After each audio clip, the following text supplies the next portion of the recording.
In this guide, I'm going to show you guys how to fix the issue of YouTube comments not showing.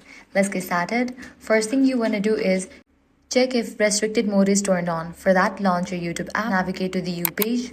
Now click on settings icon given at the top right. Head over to the option general.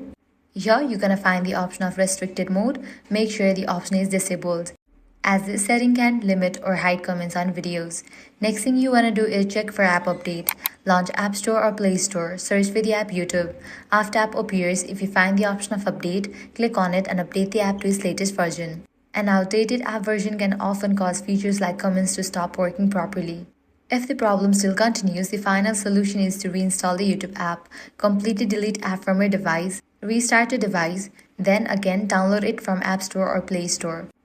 This will remove any bugs or corrupted data that might be causing the issue, and that's it. These are the best ways to fix YouTube comments not showing. If this guide was helpful, do not forget to like, share and subscribe. Thanks for watching.